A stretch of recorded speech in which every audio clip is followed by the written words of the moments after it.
Y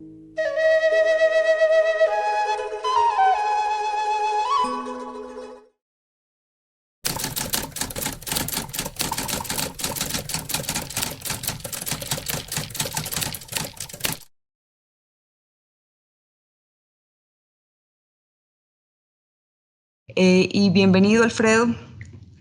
No sé, pues si quieras dar inicio dando un saludo y avanzamos un poco con el conversatorio que tenemos preparado para hoy. Sí, muchas gracias, Valeria, Joana, tan generosas ustedes y tan grata su invitación. Me alegra de veras estar ahí con ustedes y ustedes aquí con nosotros para poder conversar. Sí, es una búsqueda grande en la que estamos todos embarcados y ya veo que muchos se están sumando a este conversatorio. Estoy seguro que va a ser muy rico. Vamos a aprender todos juntos, como siempre podemos aprender. Gracias, Valeria. Estoy presto para las preguntas. Vale, muchas gracias. Bueno, para dar inicio a este conversatorio queríamos abrir pues como con una pregunta que tiene que ver precisamente con esta construcción en la que se está trabajando alrededor de esta red que está en formación de las bibliotecas rurales itinerantes. Hoy tenemos de invitados a los mediadores y a los bibliotecarios que están haciendo en cada uno de los territorios la construcción de su proyecto bibliotecario. Entonces, en este sentido, queríamos empezar este conversatorio con la pregunta: ¿qué significa la biblioteca como un proyecto comunitario? ¿Y qué relaciones establece con el contexto rural? Gracias, Alfredo. Sí, pues hace un tiempo fui invitado a una reunión en el campo en la que iba a presentarse un proyecto cultural con la denominación de comunitario. O sea, alguien de la ciudad iba a presentar un proyecto en la comunidad con la denominación de comunitario. Quien había coordinado la reunión era un grupo de la ciudad.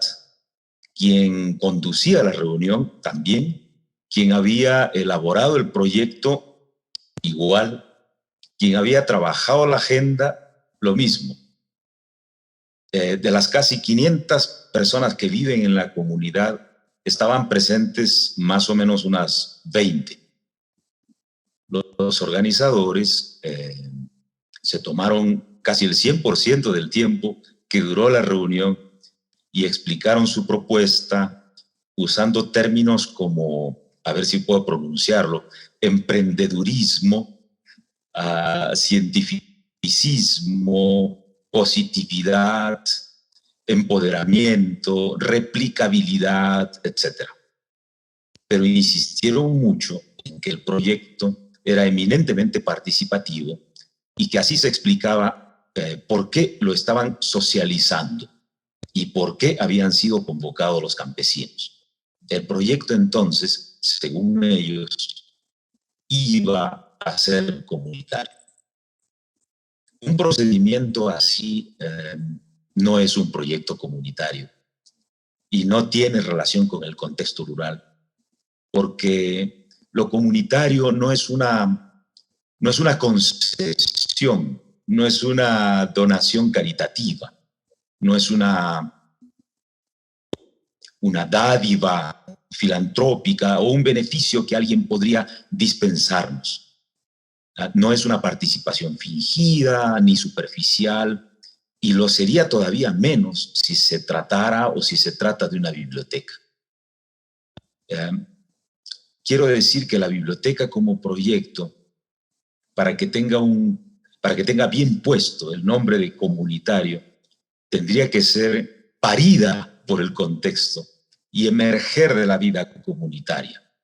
Porque si no, siempre correrá el riesgo de ser algo así como un producto de laboratorio, una nave espacial, casi un alienígena, que es natural pero de otro planeta, o de algún satélite mental o institucional.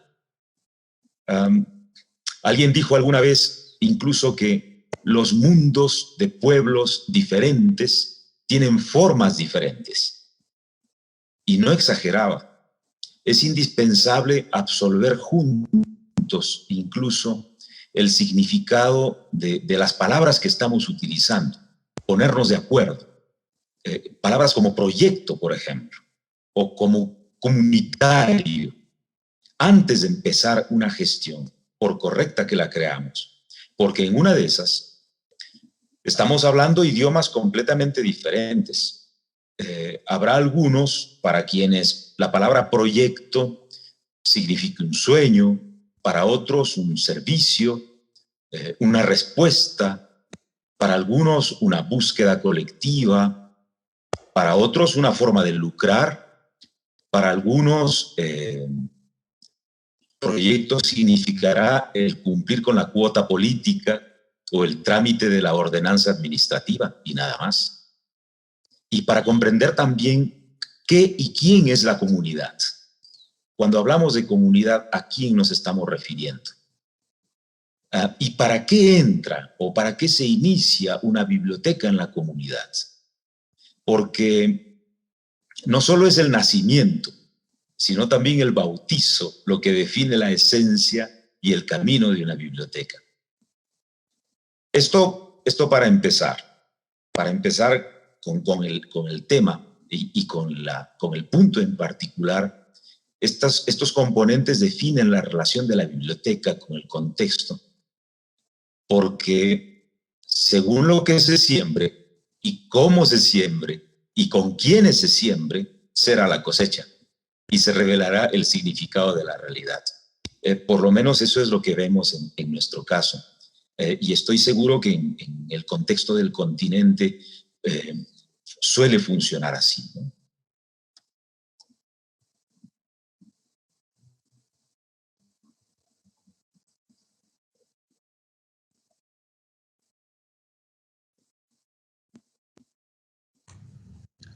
Alfredo, ¿estás ahí? Sí, Es que estoy acá. se perdió un poco la comunicación. Estoy, Valeria. Ah, vale, perfecto.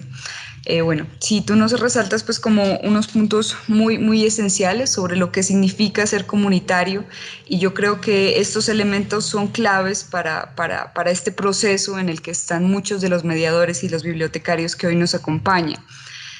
Por otro lado, pues nos parece importante acercarnos un poco a la problematización de esta idea del proceso comunitario o de cómo pensar la biblioteca como un proceso. ¿Cuál es la importancia de pensarla como un elemento en permanente construcción, de alguna forma dinámica, y no como una idea prefijada, predefinida, que en muchas cosas puede ser como tú nos mencionas en algún momento, como un elemento, como una tarea, como un trabajo, como un elemento institucional, sino más bien cómo pensar este proyecto de una manera permanente, dinámica, en construcción y sobre todo desde la construcción comunitaria, claro está. Quiero contar un cuento para contestar esta pregunta. Es una historia sufí, es una historia del misticismo islámico, sobre un derviche, un sacerdote de mucha reputación, que iba caminando pensativo por la orilla de un río, cuando oyó que alguien estaba cantando un himno sagrado. A la distancia escuchó que alguien cantaba un himno sagrado, pero que el que cantaba, en lugar de pronunciar correctamente las sílabas Yahu, pronunciaba Uyahu. El derviche se dijo a sí mismo que era su deber corregir aquella imperfección. No podía ser que el que cantaba el himno sagrado estuviera diciendo una alteración completa, Yahu, en vez de decir correctamente Yahu. Así que el sacerdote alquiló un bote y remó hasta un pequeño islote que estaba en medio del río y donde había una humilde chocita, y ahí estaba un campesino muy pobremente vestido que cantaba sus plegarias, pero que se equivocaba al pronunciarlas. El derviche, el sacerdote, le corrigió con toda su paciencia, con toda su elocuencia, con toda su sapiencia, le corrigió amablemente. Y el campesino le dio las gracias con toda humildad. El derviche regresó al bote y empezó a remar de regreso hacia la orilla, muy satisfecho con la corrección que había hecho a la pronunciación del texto sagrado, porque se dice que un hombre que canta correctamente los textos sagrados podría incluso llegar a caminar encima de las aguas. Cuando ya estaba en medio del río, el sacerdote volvió a escuchar la voz del cantante. Uyahu, seguía diciendo el campesino.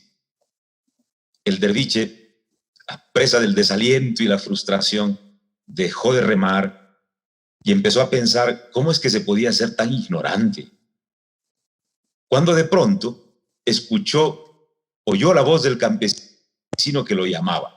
Espérame, sacerdote, tengo algo que pedirte. El derviche se dio la vuelta y vio que el campesino venía caminando sobre las aguas. Llegó hasta el lado de la barca y ahí, parado sobre el agua, le dijo: hermano mío, perdóname, me falla la memoria, he olvidado la pronunciación correcta. Por favor, ¿podrías decírmela nuevamente? Cuento esto porque las ideas prefijadas suelen ser, en general, hijas de algún dogma, a menos que se trate de principios innegociables, como no aceptar injusticias, no aceptar discriminaciones. Pero lo dogmático, lo inamovible, es doctrinal, es absolutista y es sectario. ¿Quién concibe esas ideas prefijadas, y para qué? Porque la naturaleza no es así. El cosmos es bullente, es enérgico, es meneante, ¿no es cierto? Es volcánico. Y naturaleza es comunidad. Entonces, si partimos de una idea prefijada, la pregunta es, ¿de quién fue esa idea? ¿Y por qué tiene que quedarse estancada? Ninguna semilla se porta así. Ningún pájaro, ningún río, ninguna estrella. Y no vamos a leer de noche sin luz, ni de día con lentes oscuros. Uno se adapta a los ritmos de la naturaleza. La biblioteca tiene que ser un proceso comunitario en construcción y en construcción permanente, porque los humanos también somos una construcción permanente. También debemos ser permanente. Y más aún quienes vivimos y venimos del campo, porque a nosotros siempre nos dijeron que éramos ignorantes y nos siguen diciendo. Y es verdad, lo que ignorábamos era qué querían aquellos que nos habituaban a pensar que no sabíamos nada. Y por eso es imperioso tomar esto en cuenta, porque este disciplinamiento ha sido tan agudo y tan reiterativo que en la propia comunidad podemos haber muchos que hemos normalizado las ideas impuestas y los raciocinios dominantes como consecuencia de esa nefasta colonización que viene descalabrando desde hace 5 centurias, desde hace 500 años, ¿no? Vale, muchas gracias. Bueno, pues yo creo que nos señalas un punto bien interesante, sobre todo con iniciar con este cuento, que creo que va un poco a lo que viene la siguiente pregunta, precisamente porque el proceso de permanente construcción también responde a una forma de ver y ser en el mundo, ¿no? Y frente a este mundo que muchas veces también es no humano, ¿no? Es la relación entre los humanos y los no humanos en estos contextos rurales. Entonces, la pregunta viene precisamente a cuál es la importancia o el papel de las configuraciones culturales, históricas y políticas propias del contexto en el que se está organizando una biblioteca?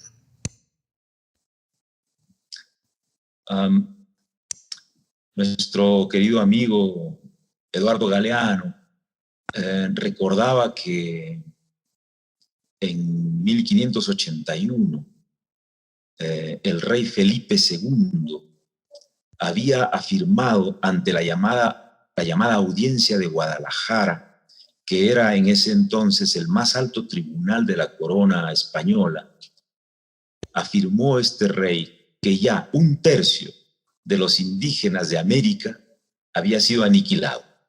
1/3. Lo decía el rey, no lo decía Bartolomé de las Casas. 1/3 de los indígenas de América había sido aniquilado. Y que los que aún vivían estaban obligados a pagar los tributos por los muertos. El monarca dijo además que los indios eran comprados y vendidos, que dormían a la intemperie y que las madres mataban a sus hijos para salvarlos del tormento de las minas.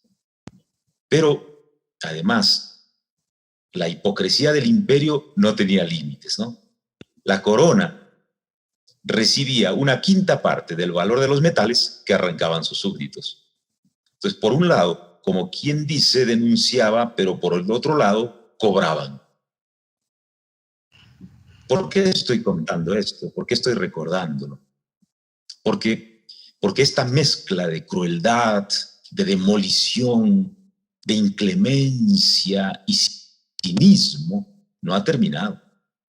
Aunque ocurrió hace casi 500 años, sigue pasando.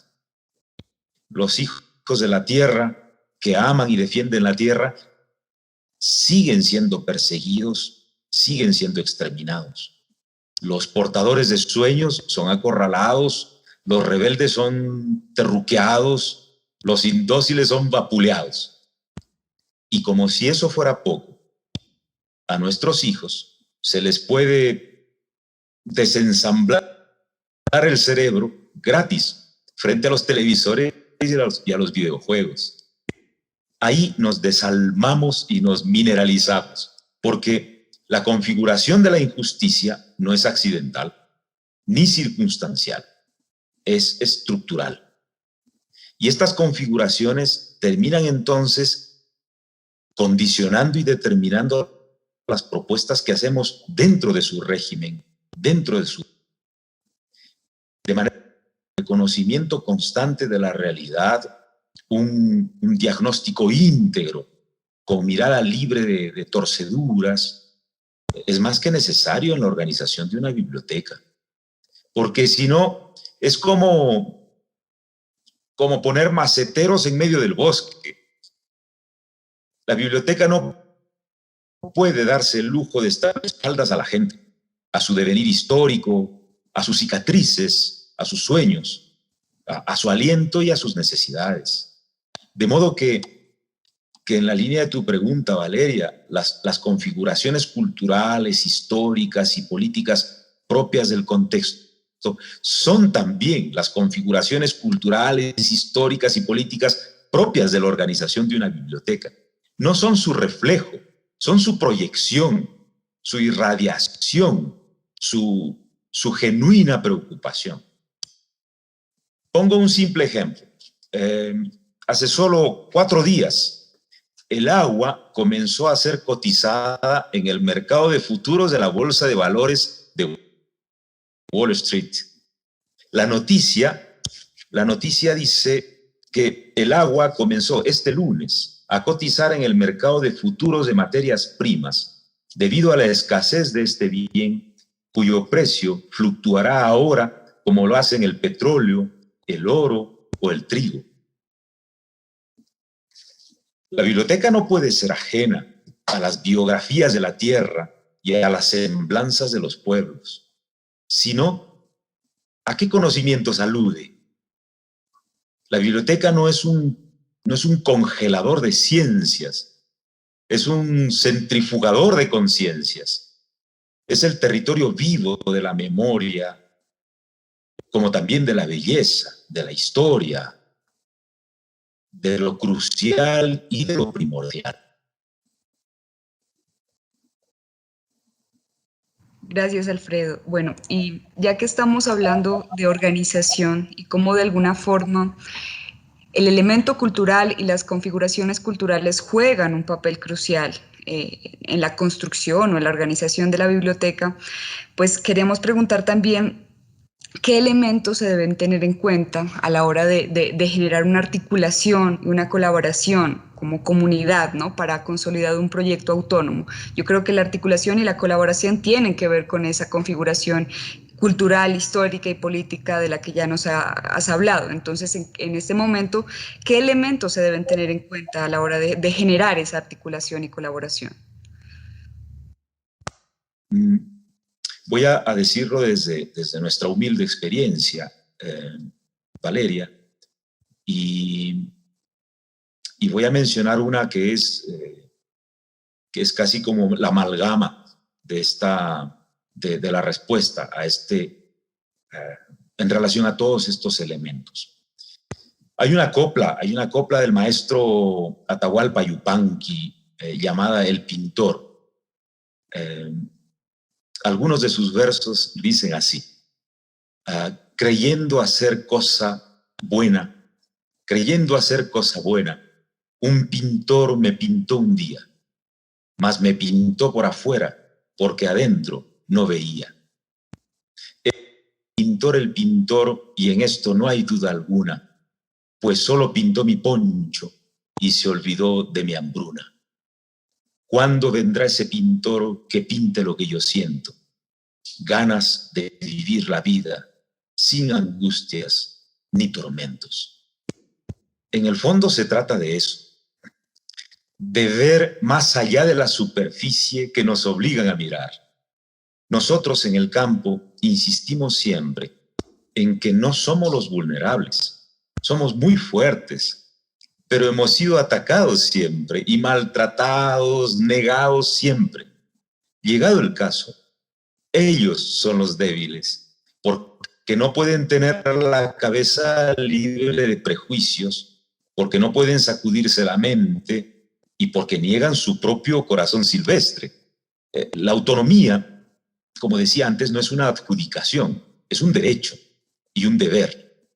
De modo que cualquier articulación colaborativa en aras de un proyecto autónomo tiene que estar basada en equidades confirmadas, en equidades comprometidas, en las que nadie puede arrogarse la facultad de tener la sartén por el mango. Y ahí hay un bloqueo que hay que tomar en cuenta, y lo digo con el mayor afecto. Las verticalidades que impone el Estado, porque la relación de empleado-beneficiario es per se jerárquica. Si se establece una relación de empleado-beneficiario, ya es jerárquica. De manera que ahí hay un grumo, un trombo a disolver. Imagínate a un campesino entrando en una oficina pública, montado en su burrito, diciendo que se reúna a todo el personal porque les va a hablar de una propuesta. Y lo primero que dice es que están ahí viviendo mal en este edificio, que desde el material hasta los horarios les malogra el cuerpo y los estresa y que deben poner tierra para sembrar en cada oficina. Bueno, pues llaman a la policía. Lo que pasa es que sí ocurre a la inversa.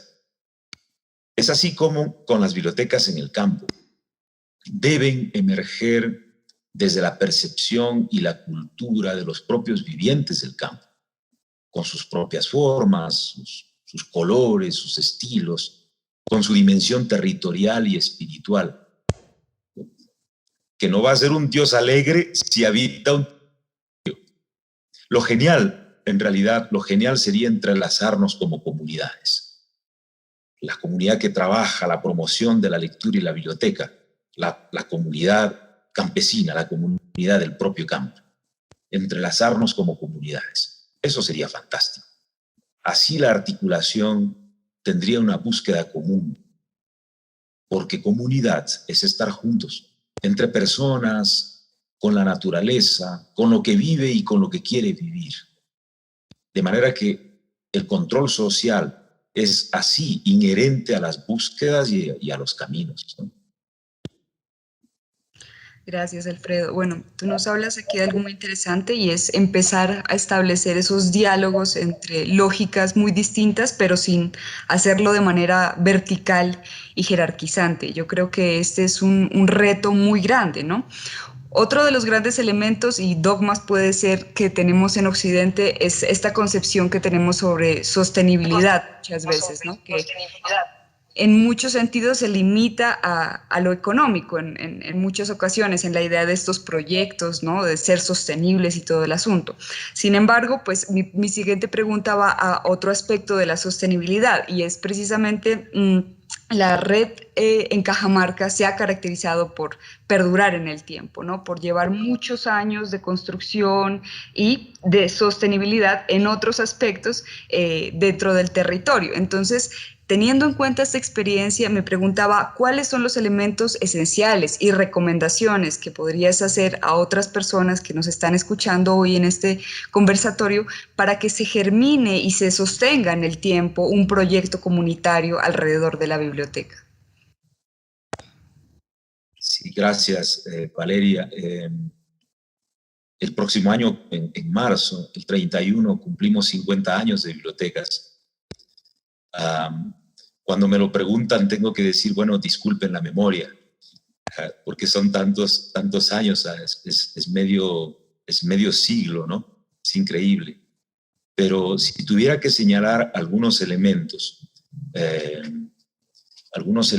básicos que serían al mismo tiempo como recomendaciones para sostenerse en el tiempo, pues lo primero sería haber emergido del contexto, que las bibliotecas hayan emergido del contexto, que sea un deseo propio convertido en demanda, porque no aspiramos a la copia, sino al original. No pedimos lentes, queremos la mirada, no necesitamos un guante, requerimos una mano y no anhelamos una corona. Precisamos la mollera, emerger del contexto, que podamos sembrar, que podamos insuflar, pero que emerja del contexto. El segundo, en esa misma línea, o el segundo elemento, un segundo componente esencial, es haber tomado la decisión soberana de tener la biblioteca. Nadie nos obliga, lo decidimos por cuenta propia. Y por cuenta propia, en consecuencia, es independiente. Una biblioteca se puede preciar de su independencia, no de la obediencia ciega a las directivas que vienen de fuera. Pongo un ejemplo, ¿sí? Verás, aquí en el campo, en algunas comunidades de Cajamarca, en la Sierra Norte de Perú, el matrimonio todavía es legitimado por un anciano de la comunidad. No es el cura, ni el registrador municipal, es el viejo de la comunidad. La pareja se pone un yugo, como el que se le pone a los bueyes para arar la tierra. Es un yugo especial, más pequeño obviamente, de madera labrada. Se le pone, se arrodilla la pareja que va a casarse frente al anciano. Se le pone el yugo a los dos y los dos comen de un solo plato antes de que empiece el baile.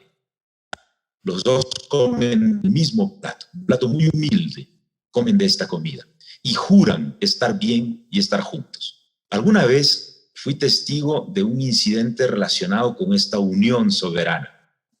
No la unión certificada por una iglesia de afuera, ni por una oficina impuesta. Una decisión soberana para juntarse como pareja. Pues resulta que el esposo había empezado a tomar mucho y a maltratar a sus hijos y a su esposa. Así que la señora fue donde el padrino, el ancianito, que los había casado, y le dio las quejas. El anciano mandó llamar al faltoso. Toda la comunidad se reunió. Y el mayorcito le dijo: vos tomaste una decisión. Vos hiciste un juramento. Vos te comprometiste. Ahora voy a corregirte. y le dio una Padre y Señor mío, y se corrigió el asunto. La comunidad tiene la posibilidad de corregir los compromisos que asume. Algunos podrán decir que es un ejemplo extremo, pero lo que resalto aquí es la decisión soberana. Si estamos decididos, tenemos que cumplir con esa decisión, hacerla viable, ser consecuentes con ella. Un tercer elemento es que sea una construcción constante, como ya lo hemos dicho hace un momento, ¿no? Que no se estanque y que no convierta, eso es muy importante, y que no convierta sus dificultades administrativas en su razón de ser por encima de su misión enhebradora con la lectura y con los libros. Porque muchas veces empiezan los problemas, los problemitas administrativos y técnicos, y eso se convierte en el paradigma. Y el quehacer real de embeberse con la vida de la comunidad se queda de lado. Eso no debe ocurrir con una biblioteca. La construcción constante no tiene que ver con los manejos técnicos, aunque son importantes. En todo caso, ese proceso no debe invisibilizar, opacar la razón de ser primordial de una biblioteca. Un cuarto punto, un cuarto elemento, es que más que un mero servicio bibliotecario, implique una forja del humano que queremos ser a través de lo que vamos haciendo. O sea, no son, en el fondo, no son los libros en cuanto tales, sino lo que potencia la lectura de esos libros. La biblioteca tiene que ser el estandarte de la sociedad que quisiéramos. Un quinto punto, un quinto elemento, es definitivamente la revisión constante de la realidad y la evaluación de los compromisos. Cuando estamos juntos y a tiempo, es más fácil ver cómo estamos yendo y cómo conjurar los tropiezos que nos damos, los tropezones que nos damos, ¿no? Pero evaluar constantemente el camino, revisar la realidad para ver qué nos dice, si estamos viviendo en el tiempo real, es sumamente importante también. Un sexto componente, más que un componente en realidad, es la humildad y el valor para reconocer cuando nos estamos equivocando. Nosotros en la red, en nuestra organización, estamos convencidos que las elitizaciones, los engreimientos, por pequeños que sean, implican fracturas colosales. Nadie es más que nadie en estas gestas. El hermanamiento tiene que ser inagotable, inextinguible, innegociable. No puede ser que pesen las posturas elitistas o aquel que cree que ya sabe más que los otros. Una profunda humildad tiene que anidar en este quehacer constantemente. Un séptimo punto básico de tener en cuenta es tener a la comunidad misma como la escuela y como la biblioteca. Porque el conocimiento es comunidad. El conocimiento es la comunidad. Muchas gracias. Y toda la conmovedora vida de la comunidad acarrea constantemente lecciones que van mucho más allá de las teorizaciones. La comunidad nos forma, nos educa, nos fragua. La comunidad es la biblioteca y la biblioteca es la comunidad. Además, en este punto, conocer no solo es saber, sino también cómo aprender ese saber y cómo transmitirlo. Porque nosotros muchas veces damos por hecho que la forma real y normal es el aula de clases, y eso es un error grave. Hay infinidad de formas de transmisión del conocimiento. Entonces, no solamente lo que sabemos, sino tratar de aprender cómo se aprende ese saber y cómo podemos transmitirlo. Y enarbolar en consecuencia, enarbolar siempre, que el discernimiento propio no es conocimiento subalterno. Lo que nosotros sabemos en las comunidades no es subalterno, no es accesorio, no es secundario. Es tan o más importante como los conocimientos externos. Que lleguen los conocimientos, que también son nuestros, que los respetamos, pero que respeten los nuestros. El nuestro no tiene que ser subestimado, no tiene que ser suplido. Y en ese sentido, un octavo elemento que me atrevería a mencionar es, no sé si va a sonar raro, Valeria, pero es el encantamiento. La biblioteca no solo debe servir para no desencantarnos de nuestra propia aventura. No puede ser, como decía en el punto anterior, que lo que viene de afuera nos desencante de lo que ya tenemos aquí. Tiene que servir también para advertirnos de las desventuras propias y ajenas, porque eso también nos dicen los libros. Muchos de los libros nos muestran desventuras, terribles desventuras, de sociedades que nosotros creemos de lo más encumbradas. Hay que estar atentos para que esas desventuras no opaquen nuestra propia aventura, para estar orgullosos de lo que estamos hechos. Entonces, las bibliotecas, en efecto, sí pueden aportar a la formación de generaciones encariñadas y encantadas con sus tradiciones y apasionadas por descubrir las honduras de sus saberes. Más de una vez hemos dicho que no hay razón para suplir la sapiencia propia en el esfuerzo de enriquecernos con otros conocimientos. Que vengan, aquí estamos nosotros, estamos esperándolos. Es decir, tenemos una fuente, y una fuente viva y riquísima. Que vengan a beber de esta fuente como nosotros beberemos de la suya. Muchas gracias, Alfredo. Bueno, la conversación que inicias ahorita creo que me hizo pensar mucho. La anterior semana tuvimos el Congreso de Bibliotecas acá en Colombia y en una de las conversaciones invitaron a uno de los líderes que dirige una de las bibliotecas públicas en territorios indígenas de la comunidad de Los Pastos en Nariño, al suroccidente colombiano.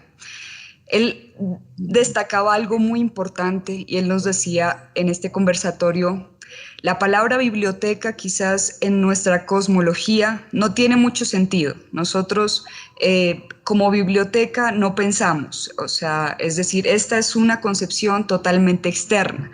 Ahora, si pensamos la biblioteca como la casa madre, como un espacio donde hay un intercambio de conocimiento, de aprendizaje, entonces la biblioteca tiene un sentido.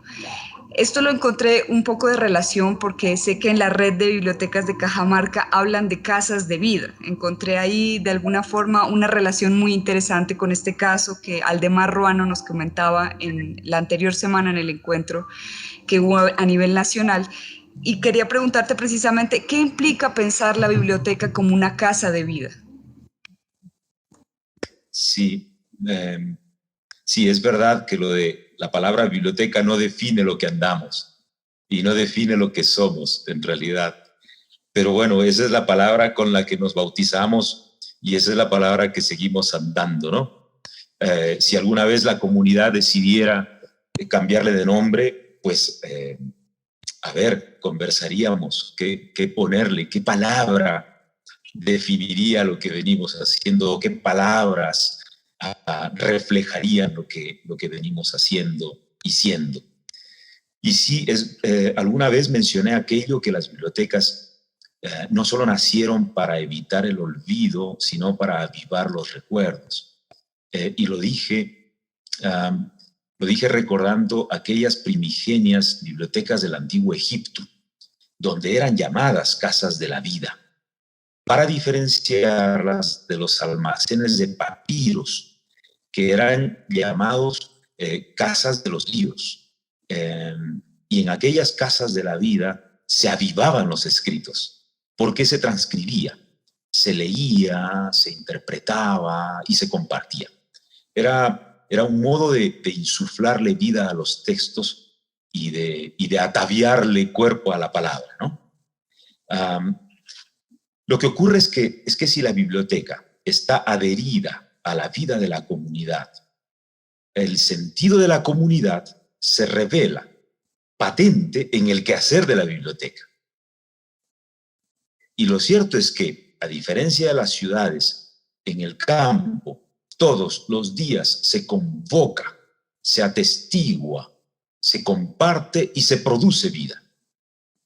En el campo casi no nos damos cuenta, pero como suelo recordar siempre, a cada momento se fecunda, se cultiva y se cría. Hasta los sueños están rubricados por esa causa regeneradora, constante, viva. Y día a día, la fuerza de la comunidad humana se engrana, se junta, se une al molde materno con el sembrar, con el ver germinar, el deshiervar, el abonar, amacollar, curar, cosechar, ofrendar, celebrar y apetecer. Entonces a cada paso se aviva y se forja el temple criador del ser humano. Fíjate, hasta el tiempo que coexistimos con la tierra está hecho de tierra. Quizá por eso, en la lengua quechua, el idioma madre de nuestras comunidades, la misma palabra que designa a la tierra, designa al tiempo. Pacha, pacha es tierra, pacha es tiempo. La biblioteca en el campo tendría que nutrirse de esa savia y viceversa. Porque, a ver, no porque se tiene una iglesia se es más compasivo. No porque se tiene una comandancia de la policía hay paz o seguridad en una comunidad. No porque se tiene una escuela se es más educado o se es educado. La biblioteca no tiene que parecerse a la comunidad, sino traslucirla, develarla, declararla. No queremos bibliotecas que se parezcan, queremos que sean, no que formen parte, que sean integrantes de la comunidad. En quechua también hay una palabra muy bonita, a mí me gusta mucho, hay una palabra muy querendona, es la palabra quechpe. Pongo un ejemplo para entender de qué se trata. Imagina que te sirven el almuerzo y es un plato de alberjas.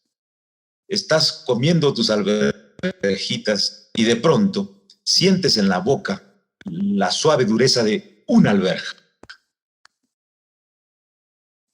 La logras sacar y es una alberja, como todas las otras, pero a la vez es diferente.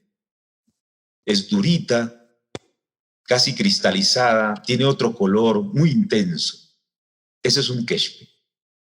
Es una alberja, pero es distinta. Es un regalo que te hacen las alberjas. Es como una revelación, es tu suerte. Es como un amuleto, es tu quechpe. Las alberjas te han regalado un quechpe. Y eso puede ser hasta con las palabras, puede ser con las personas, puede ser con las montañas. Todo puede ser un quechpe. La biblioteca también podría ser a la comunidad como ese presagio obsequioso, esa indómita fortuna, esa suerte. Podría serlo. Gracias, Alfredo. Bueno, tú hace un momento nos hablabas un poco de conocimiento, ¿no? De la importancia de empezar a pensar qué entendemos por conocimiento, ¿no? Que no solo está en cada una de las personas que hacen parte de la comunidad, en esa potencia que tiene el tema comunitario, sino también que hay afuera, ¿no? De este contexto que rodea la comunidad, el río, la montaña. Todo eso contiene un elemento de conocimiento, ¿no? En ese sentido, uno de los grandes retos de las bibliotecas rurales itinerantes es pensarse con relación a estos contextos, ¿no? A pensarse con relación a los contextos rurales y construirse desde ahí. En ese sentido, quería preguntarte por qué consideras, y sobre todo, pues muy teniendo en cuenta la experiencia de sus bibliotecas, es por qué pensar una biblioteca sin muros, una biblioteca itinerante, que no se quede estática, sino que precisamente vaya moviéndose entre esta comunidad. Sí, pues a mí me apena, pero así intensamente, lo confieso. Me apena mucho cuando las escuelas, los colegios, las escuelas que se construyen en el campo son de cemento, de ladrillo y de fierro. Ahí está, en medio de toda esa belleza inigualable del campo, una cosa puesta ahí. No solo es que son antiestéticas y que son insalubres, es que el edificio por sí mismo también educa y le está diciendo al niño campesino: así tiene que ser tu casa. La vivienda que tienes de tierra y madera es anticuada. Lo que pasa es que durante miles de años las poblaciones hemos tenido a la intemperie y el aire libre como la más grande mansión, la más portentosa casa. Es como los pájaros. Tienen un nido, pero andan volando. Para nosotros, la vida transcurre en la chacra, en el campo de cultivo. El albedrío no se reduce a un cubículo. No estoy negando, y no tenemos que negar el valor del espacio físico, de la morada compartida, del lugar de los encuentros. Pero antes de pensar en edificios y aparatostes como requisito previo para la conservación y el fortalecimiento de la sabiduría, tenemos que apuntalar las vivencias aleccionadoras de nuestros pueblos y sus culturas. Los edificios vendrán después, acordes con la vida y la forma de ser de la comunidad, pero no primero. No primero la instalación. En nuestro caso, las bibliotecas rurales están en las casas de los propios comuneros, en una alforjita, en una caja, en un estante pequeño hecho por ellos mismos. La biblioteca tiene su hogar y el hogar es una biblioteca. Lo itinerante son los libros. Son los libros, los mensajes y los mensajeros. Las bibliotecas así en el campo no tienen que ser módulos, ni modelos, ni modeladores procedentes de la ciudad, como beneficio confeccionado y concesionado desde lo urbano. Las bibliotecas tienen que adherirse a esta propia realidad del campo. Si en el proceso se considera que es pertinente construir un espacio común que nos caracterice y en el que se concentre por el cuidado o lo que fuere los libros que tenemos, enhorabuena, pero será una decisión comunitaria. Pero no anticipar el proceso con una estructura. Las estructuras vendrán después si es que fueren necesarias. Y por eso sí, definitivamente, las bibliotecas sin muros ya existen en la comunidad, porque la comunidad tiene el sentido del conocimiento diverso y presente en todos los rincones. Pero ya hablando de una biblioteca formal, sería muy rico si a medida que elabora, a medida que participa, a medida que se engrana, en esa propia medida se genera la posibilidad de un espacio. Luego, no al principio, sino está condicionando, nos está diciendo que una biblioteca tiene que ser un edificio antes que una edificación con la propia gente. Gracias, Alfredo. Bueno, yo creo que, de hecho, estas experiencias han sido múltiples en el caso de los proyectos de las bibliotecas rurales itinerantes en Colombia que se están formando desde hace un tiempo. De hecho, en los encuentros que hemos tenido con mediadores, ellos mismos, algunos han dicho que tienen un espacio definido, por ejemplo, y otros que prefieren más bien estar en diferentes lugares. Esto ha sido una decisión propia dependiendo de las condiciones, de los intereses particulares que se van trabajando en cada una de las comunidades, ¿no?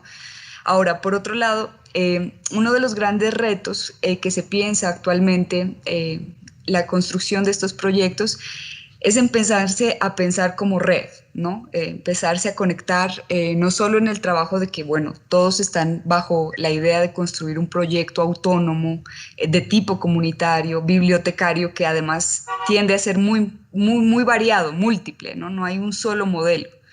En ese sentido, ¿qué importancia tiene pensarse como red?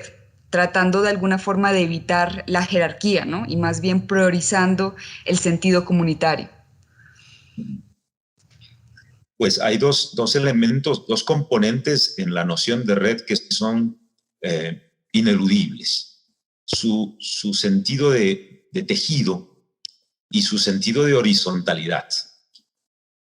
Eso es primario, ¿no es cierto? El sentido de estar entrelazados, y eso tiene múltiples lecturas, y el sentido de tener una relación completamente horizontal, no jerárquica. Y es que, para empezar, es más lindo cuando nadie manda, cuando sentimos de veras que todos estamos de acuerdo, cuando lo que rige la andadura no es la imposición de un individuo por decreto, sino la experiencia colectiva diciendo. Eso se nota. Y se nota mucho, se nota la diferencia de ese porte y de ese procedimiento. Ni obedecer ni mandar. En lugar de obedecer, respetar, comulgar, intimar, apuntalar, nutrir, sugerir, evocar, dar el ejemplo. En lugar de ordenar, enyuntar, inspirar, infundir, iluminar, insuflar, conmover, impeler e incluso enloquecernos juntos contra las divisiones y contra los sometimientos. Las jerarquías se las dejamos a los que se creen superiores y a los que se asumen inferiores. Nosotros no nos debemos a los que mandan, ni estamos prestos a los vasallajes. Y en la comunidad se trata incluso de ir más allá de la igualdad, porque somos distintos, pero somos equivalentes, porque cada uno es incompleto, pero somos complementarios, y porque agradecemos cuando recibimos, pero todavía más cuando damos. Y no tenemos que pensarnos incluso como red. Tenemos que serlo, en el hilo y en la urdimbre, y en la textura y en el destino. Tenemos que ser red, casi como sinónimo de comunidad. Al fin y al cabo, todos hemos sido hechos con las mismas sustancias y con la misma naturaleza mágica. Y en ese tejido precioso, la hebra de los más humildes y de los más sencillos es la que más cuenta. Porque en la comunidad esa es la fibra que nos guía. Esa es la fibra que nos colorea, que nos revela y que nos revela. Esa es la fibra. Entonces sí, no tenemos que trabajar como una red. No tenemos que parecernos a una red. No tenemos que fingir ser una red. Tenemos que ser una red. Eso nos nutre a todos. Eso nos junta y nos levanta a todos. Muchísimas gracias, Alfredo. Bueno, por ahora pues yo he terminado con mis preguntas. Creo que esta primera parte del conversatorio pues nos ha dado algunas luces y algunas claves bien interesantes para hablar sobre lo comunitario, para hablar sobre las concepciones propias, sobre cómo atraviesan estos elementos culturales, políticos, históricos de las comunidades en la construcción de la idea de una biblioteca, pues que puede ser muy variada, ¿no? Que se escapa a los modelos, a los muros, y también sobre todo que tiende a romper con las jerarquizaciones, que este es el gran reto, ¿no? En este sentido, pues quisiera empezar a darle la palabra pues a las personas que hoy nos acompañan. Muchos de ellos son mediadores y bibliotecarios que están en este proceso. También nos acompañan algunos tutores y promotores que hacen parte del equipo de la Biblioteca Nacional. En este sentido, pues voy a iniciar a dar algunas lecturas de las preguntas que ellos han venido haciendo, algunos en el chat. Más adelante veremos si alguno quiere intervenir pues a través de la cámara. Entonces empezaré primero con dos preguntas que hace Carlos Andrés González Ávila, que las ha dejado en el chat. Y dice, Alfredo, algunas cuestiones importantes.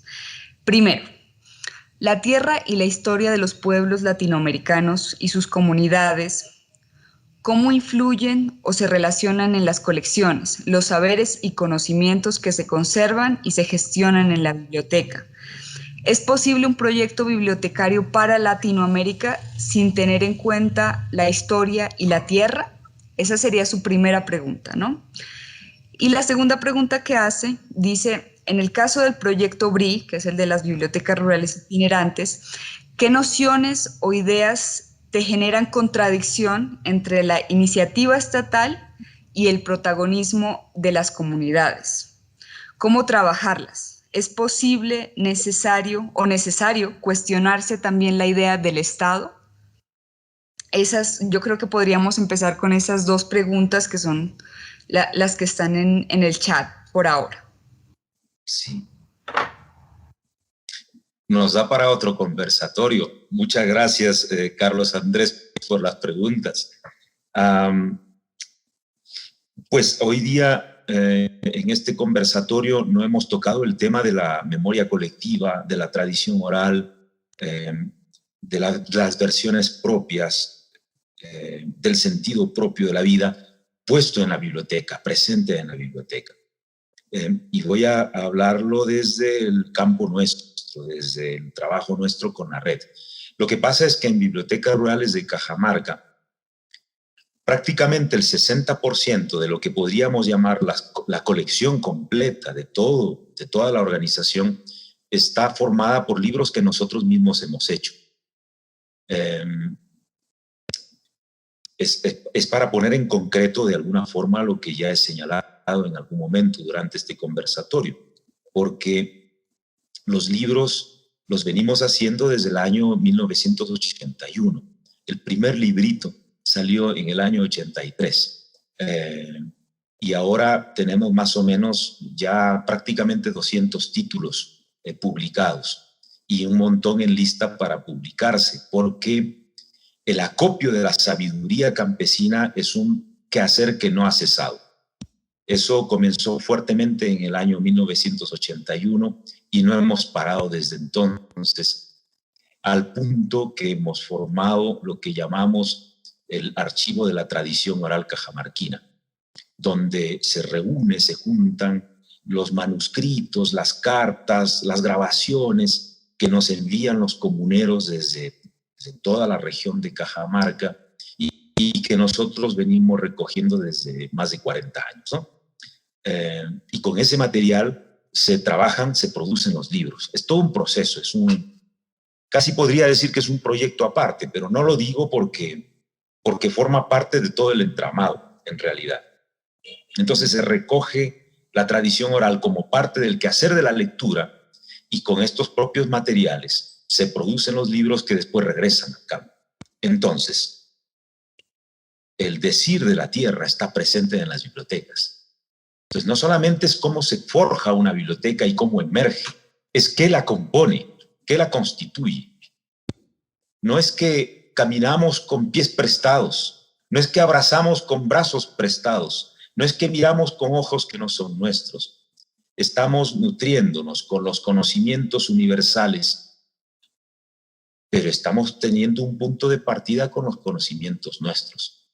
Tenemos todo el respeto por el señor Sócrates y también las discrepancias, pero la palabra del abuelo es primero. La palabra de nuestros mayorcitos es la que prima en nuestras comunidades y está presente en las bibliotecas. Entonces, en lo particular, yo no creo en lo particular que una una gesta bibliotecaria en América Latina que se precie de estar engranada con la vida de los pueblos pueda prescindir de la tierra, de la naturaleza y de las comunidades. Porque probablemente no solamente está ahí la reserva moral, la última reserva moral que le queda a este mundo tan deteriorado y depredado. Lo que ocurre también es que no hemos sido nosotros, no ha salido de las comunidades la idea depredadora que rige la formación que depreda al mundo. El cambio climático no es hijo de estas prácticas ni de estos pensamientos nuestros. Es producto de una forma de ver el mundo y de estar en el mundo que no es el nuestro. Entonces, este conocimiento no es solamente un recurso folclórico. Este conocimiento es una forma de vivir saludable y armónicamente con el mundo. En realidad, como he dicho varias veces, en realidad no estamos recuperando el pasado. No estamos rescatando el pasado, estamos recuperando el futuro. E insisto, yo no creo que para América Latina pueda contar una propuesta que prescinda de esta fuente. Y si alguien dice, pero momento, tenemos que pensar en los especialistas. De acuerdo, que se especialicen en esto entonces. Que dejen de volar tan lejos y se especialicen en esta fuente en la que todavía anida la esperanza. Y bueno, y el otro punto en relación a esta suerte de lo genuino en las iniciativas de las bibliotecas y en los cuestionamientos que vienen con el Estado, pues lo que ocurre es que nosotros somos una entidad autónoma. La Red de Bibliotecas Rurales de Cajamarca es una comunidad de comunidades y es una entidad autónoma. Nosotros no pertenecemos a ninguna iglesia ni a ningún partido, no recibimos ayuda del Estado. No quiere decir que tenemos malas relaciones, tenemos amistades dentro de la Biblioteca Nacional también, pero a diferencia de la experiencia vuestra, nosotros no recibimos libros de la Biblioteca Nacional. Ya quisiéramos recibirlos, pero no sé qué pasa ahí, que no hay ese contacto. Estaríamos gustosos que lo hubiera para ese ámbito también, porque nos hacen falta libros, además de los que producimos. Pero es diferente a la experiencia vuestra. Y no me atrevería a opinar frontalmente respecto a lo que ocurre allá, porque la última vez que estuve allá fue hace un par de años en Bogotá, cuando empezaban a gestarse prácticamente en el momento de la gesta de las bibliotecas itinerantes. Tuvimos la visita aquí de personal, en más de una ocasión, e incluso de voluntarias de la Biblioteca Nacional, aunque vinieron como personas. Y bueno, aquí estuvimos compartiendo. Su opinión creo que es muy importante para ver un poco las diferencias que habría con esta experiencia.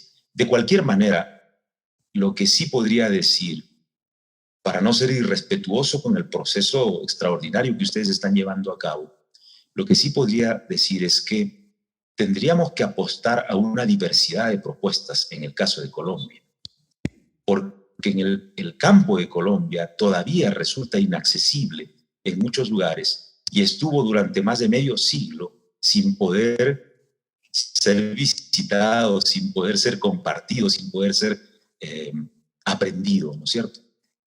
Y entonces sí creo que lo que podría ocurrir es una necesidad de recapitular este conocimiento mutuo, este reencuentro vivo y generar diversas formas de bibliotecas y no una sola. Pienso que por ahí podría ir la respuesta para Carlos Andrés, ¿no? Bueno, quisiera abrir un poco, pues, a las preguntas que pudieran haber desde el público. La idea es, bueno, en un momento ya cerraremos la jornada. Creo que Alfredo ha profundizado sobre unos elementos muy claves, muy bonitos, que creo que pues serán muy pertinentes a la hora de pensar la idea de un proyecto que muchas veces, y como lo decíamos ahorita, tiene que escapar a este modelo, ¿no? Y esto también dependerá mucho de las iniciativas, de los contextos, de las necesidades de cada uno de los mediadores y de los bibliotecarios que nos acompañan hoy. Bueno, por ahora nos escriben, pero no preguntas, simplemente como saludos desde diferentes lugares que te envían, Alfredo, que están Gracias. conectados bibliotecarios desde muchos sectores. Por ejemplo, Violeta escribe saludos desde la tierra del café, los bosques naturales y la miel de abeja, San Ignacio. Gracias, Alfredo, por compartir la esencia de las bibliotecas de Cajamarca. Eres grande. Muchas gracias. Por acá también saludan un atento y fraternal saludo desde la Biblioteca Pública Municipal de RAN en el departamento de Norte de Santander. Y bueno, pues hasta el momento no creo que hay ninguna persona que quiera intervenir por ahora, entonces pues agradeciéndote una vez más, Alfredo, por acompañarnos en este proyecto. Bueno, ahorita alguien levantó la mano, perdón. Dice Sara Ríos, puede ser una pregunta bastante evidente, pero ¿por qué desde la biblioteca se debe investigar sobre los conocimientos y saberes que existen en la comunidad? ¿Para qué? ¿Cuál es el sentido de esta investigación? Y de una vez leo la otra que hace Sonia González, que es ¿cómo fortalecer los procesos BRI cuando nacieron de la mano de la institucionalidad y a la par se espera una autonomía de ellos? O sea, de alguna forma, ¿cómo mediar en esta tensión? Que creo que es algo que ya Alfredo nos mencionó hace un momento cuando respondía la pregunta de Carlos Andrés. Yo creo que vamos con esas dos preguntas por ahora. Gracias. Bueno, un saludo para Sara, que estuvo con nosotros hace poquito visitándonos. ¿Por qué desde la biblioteca se debe investigar? Porque es una posibilidad en la medida que contiene los conocimientos externos. Eso es indiscutible. Uno busca en las bibliotecas que están en nuestras comunidades, en nuestros pueblos, no me estoy refiriendo a las de Cajamarca particularmente, y podría atreverme a decir que el 100% de los libros están firmados por autorías y lenguajes y contenidos que no son de la comunidad, que no reflejan la comunidad. La comunidad no puede mirarse en estos contenidos como si fuera un espejo. No está ahí la comunidad. Entonces, siendo como está, es automáticamente invasiva, automáticamente ajena y automáticamente ajenizante. La biblioteca, y es que así nació, y es que así llegó a América Latina, y es que así llega a nuestros pueblos, como si nosotros necesitáramos para acceder al mundo tener el conocimiento ajeno, supliendo el conocimiento propio. Así llega. Imagínate una comunidad pequeñita que de pronto tiene una biblioteca con contenidos que no dicen ni una sola palabra sobre la propia comunidad. ¿Qué está diciendo? Que el conocimiento que nosotros tenemos no vale, que no sabemos nada y que ese conocimiento que está en ahí es el conocimiento y que eso sí vale y que tenemos que, para entrar en el mundo, tenemos que atravesar por ese túnel de la biblioteca y entonces podemos acceder a lo que es el saber y el conocimiento del mundo.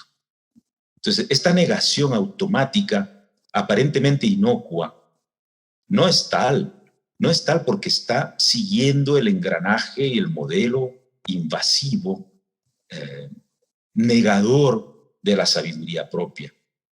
Y por eso sí pienso que, dado ese tipo de contenidos, tendría entonces que pagar la deuda que tiene de alguna forma, por un lado, y por otro lado, porque sí, como he dicho hace un momentito, los conocimientos aparentemente universales, aunque no consideran el nuestro, también son nuestros. En algún momento de la historia del mundo éramos una sola cultura, éramos una sola raza humana y una sola relación comunitaria con la tierra.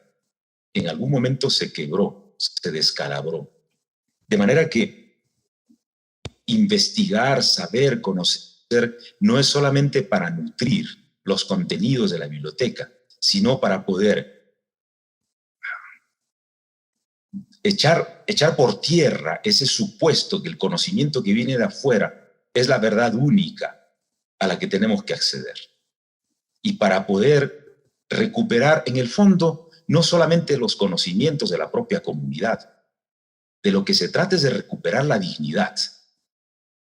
Cuando recuperamos los conocimientos propios, no estamos recogiendo uno que otro dato sobre la vida de la comunidad o los recuerdos de los viejos. Estamos recuperando la dignidad.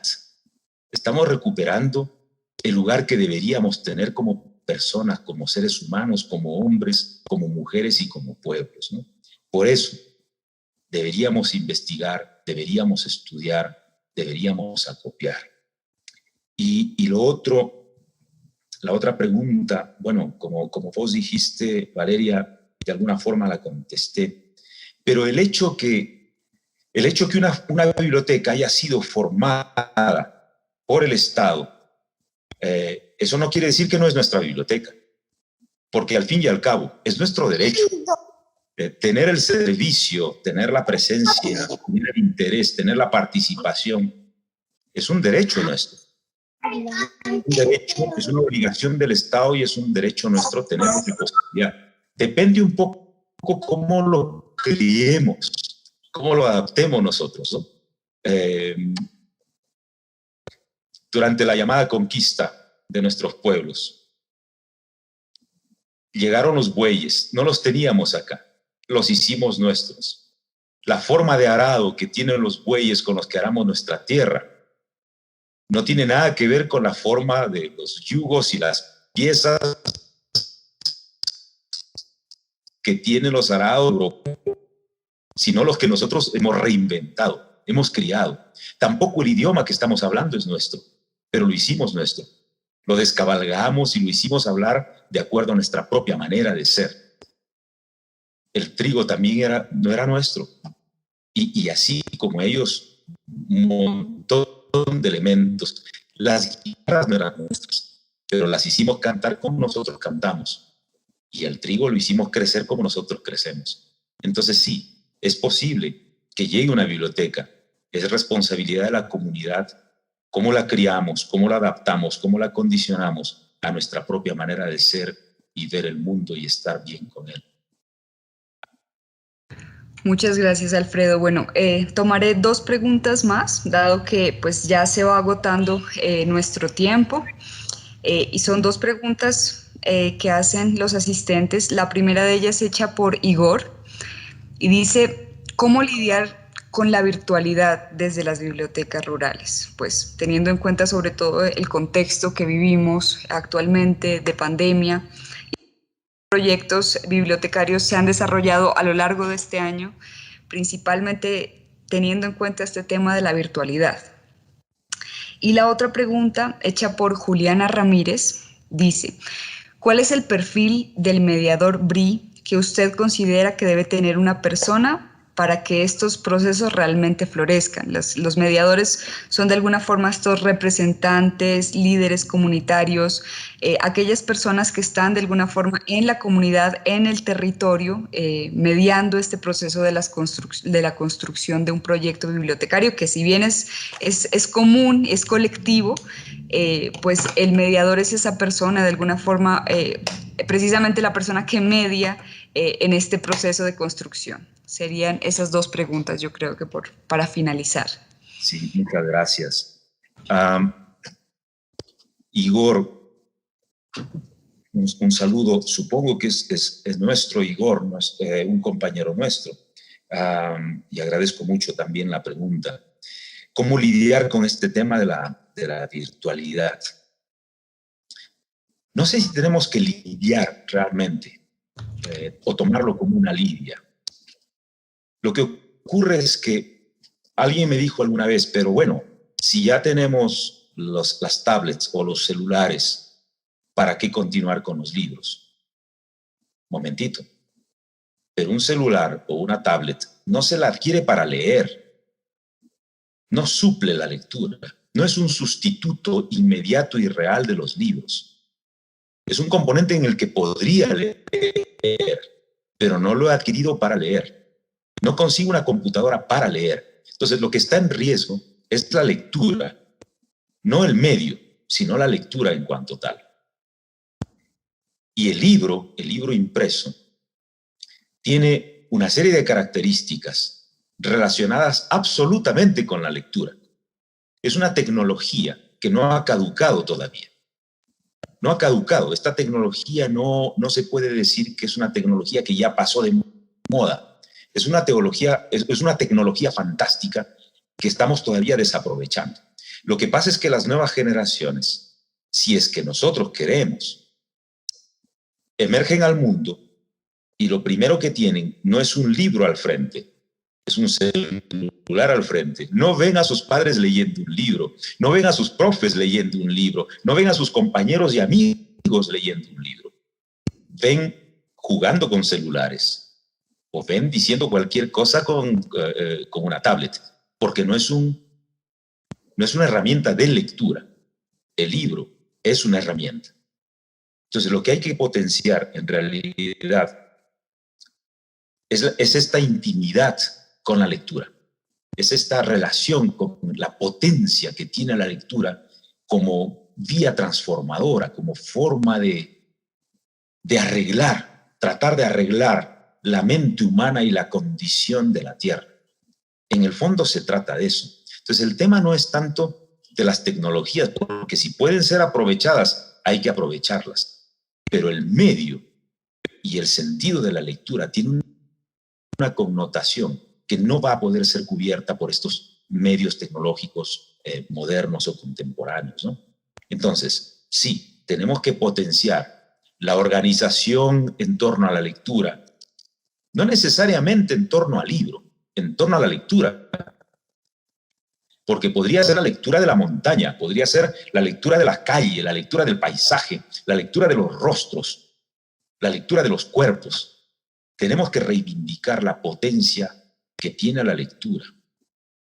Por alguna razón, como lo recordamos siempre, viene de leggere, ¿no? De juntar leña para encender fuego, de ir juntando y seleccionando semillas. De leggere viene leer, porque se juntaba leña para encender el fuego y reunirse a leer, o se juntaban las palabras y las letras con las que se construían las conversaciones.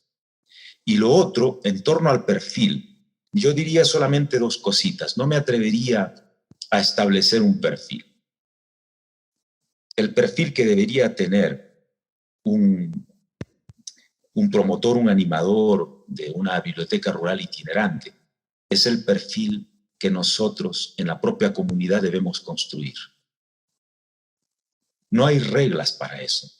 En todo caso, un primer componente debería ser la disposición a escuchar, la disposición a comprender, la disposición para leer lo que se está diciendo, lo que se está planteando, lo que se está arguyendo, y sobre esa base construir el perfil. Más que dar pautas sobre cuál debería ser el perfil, el perfil perfecto sería aquel que nosotros construyamos en la comunidad, aquel que juntos podamos labrar, podamos afinar, podamos exigir de acuerdo a nuestras propias circunstancias. Ese sería un perfil fantástico, el que nosotros hagamos, el que nosotros sembremos, el que nosotros potenciemos. Muchas gracias, Alfredo. Bueno, pues hay varias preguntas, sin embargo, como les mencionaba hace un momento, pues ya el tiempo del conversatorio va cerrando. Sin embargo, pues quería hacer la petición, Alfredo, que hay una pregunta más de Aramita, de la Biblioteca Rural Itinerante de Mesitas en Fusagasugá. Ella es mediadora Y pues muy en relación con lo que acabas de decirnos con el perfil, ella pregunta cuál es o cómo se podría mediar en el tema de los conflictos que se pueden dar en la comunidad, sobre todo porque pues ella dice, muchos de ellos están en este proceso apenas llegados como mediadores, empezando de alguna forma, y pues dentro de este proyecto pues no todo necesariamente es armónico, se presentan muchas veces conflictos. Entonces, ¿qué recomendaciones le harías finalmente a ella para sobre todo abordar este tema? Gracias. Gracias, Valeria. Es un tema peliagudo, ¿no? Ah, me ha pasado mil veces cuando me reúno con profesores, sobre todo cuando tiene que ver con las partes más administrativas, también en el campo, en las comunidades, esas rencillas clásicas, ¿no? Que vienen a veces por generaciones, por líos de tierras, pero también al interior del equipo de la biblioteca, porque este tiene el cargo y yo no, si este llega tarde o yo llego temprano, porque este se encarga de esta parte si yo podría hacerlo mejor. Ah, esa minucia de los humanos falladitos que somos nos genera muchas contradicciones y nos olvidamos de un elemento fundamental. Nosotros no somos el enemigo. El prójimo no es el enemigo. Tal vez lo que tiene es el efecto de algo que le ocurrió con algo que yo no tenía que ver. Y no es cuestión de una culpabilidad, pero eso es una forja constante, es muy duro. A veces es muy duro porque algunos tenemos caracteres que no se los deseamos a nadie, ¿cierto? Pero desde esas fallas, definitivamente, el colectivo es el que mejor puede curar. El respeto, la presencia de los viejos, la presencia de los niños. En lo particular, yo no estoy de acuerdo en esas divisiones constantes que se hacen entre jóvenes por un lado, niños por otro lado, mujeres por otro lado, hombres por otro lado, viejos por otro lado, porque nunca ha sido así en la comunidad. En las noches, cuando nos reunimos en la comunidad, estamos todos juntos y los viejos y los niños tienen la supremacía. Y la imagen es los niños alrededor de los viejitos tapándose con su ponchito también, abrigándose con el viejito en su regazo, juntos. Es como una unidad, lo que va terminando y lo que va empezando, este ciclo vital prodigioso de la vida, enseñándonos, mostrándonos en medio de la naturaleza. Y por eso, esa juntura definitivamente es la que puede curar esas rencillas muchas veces absolutamente inútiles. Porque mientras nosotros nos mordemos o nos jalamos la tripa por cosas absolutamente insignificantes, los que mandan, los que dominan, los que depredan, los que destruyen, los que matan el ánimo de la gente, están sonriendo en medio de su oropel fantástico. Y eso no está bien. No está bien olvidar que nosotros no somos el enemigo y que lo que más puede encumbrar lo que pensamos en realidad es el afecto. Porque por perfecta que sea nuestra idea de cómo debería ser el mundo o de lo bien o mal que estoy haciendo, es el afecto lo que prima la realización de lo que quiero. Es el afecto con la tierra, por la tierra, desde la tierra, con los otros, desde los otros, lo que hace realidad, lo que quiero, lo que siento, lo que puedo, lo que anhelo. El resto es minucia, no somos el enemigo nosotros mismos. Sería bien entenderlo y sería bien abrirlo, ponerlo en el petate, en la mesa, cuando nos reunimos, cuando estamos juntos.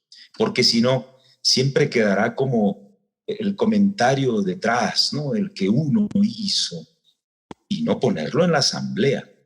Que sea cuando ya se llegue al límite, la asamblea, la comunidad, la que corrija, la que decida, la presencia del colectivo y de la comunidad, la que diga, bueno, somos hermanos y hay que seguir para adelante sin este tipo de rencillas.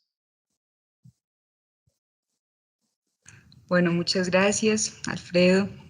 Yo creo Gracias. que es bien valioso cerrar con esta reflexión acerca del afecto y de la unidad y cómo este es un elemento bien esencial a tener en cuenta en todos los procesos que llevamos a cabo en los distintos lugares en los que se encuentran las personas que hoy nos acompañan. Quería agradecerlos a ellos también por conectarse, por compartir este momento con nosotros.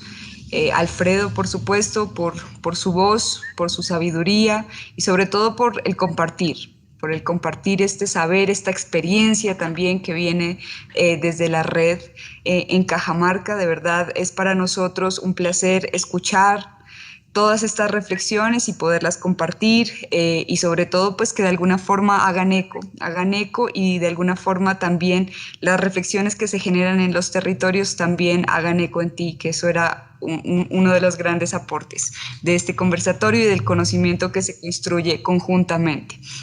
Muchas gracias, Alfredo, Muchas gracias. por este espacio. Muchas gracias, con mucho gusto, y gracias a Joana, a todo vuestro equipo, a todos los bibliotecarios que han estado presentes, a todos los amigos tan queridos. Es muy reconfortante sabernos juntos y en el camino.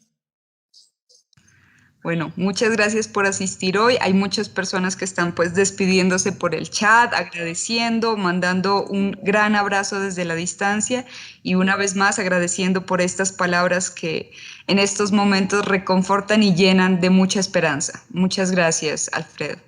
Muchas gracias, Lorena.